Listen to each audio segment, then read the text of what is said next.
มนต์ครั้งได้พบนวลนางดังเหมือนต้องมนต์แน่ดีน้องนุ่งสิ้นไหมไว้ผมมวยสวยเพลิดปิงที่รักเจ้าแล้วแท้จริงสาวเวียงจริงแห่งแดนอีสานเราเค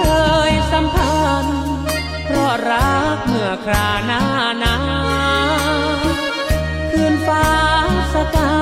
วเหน็บหนาวนำค้างหรือนั้นเพราะได้เคียงน้องถึงต้องหนาวตายไม่หวาดหวั่นรุ่งสางต้องร้างใกล้กันสุดวันไหวก่อนลาถ้าป่วยร้อยพื้น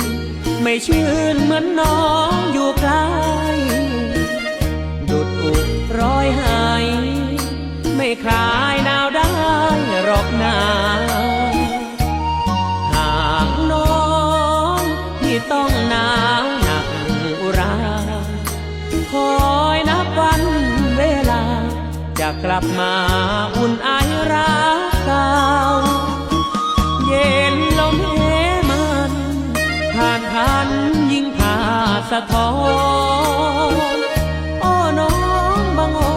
นก่อนนั้นเคยคลอเคลียเจ้าครั้งเที่ยวชมงานพระธาตุพนมยามหน้าหนาวที่ยังไม่ลื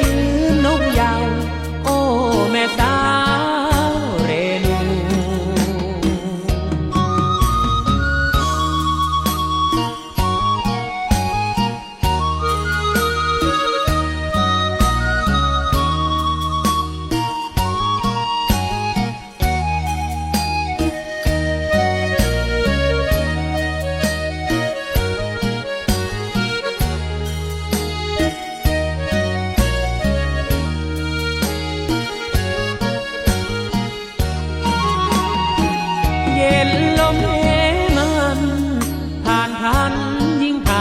สะท้อ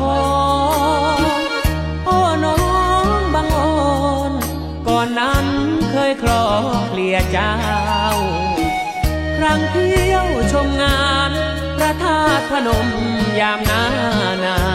วที่ยังไม่ลืมนกยาวโอ้แม่สาว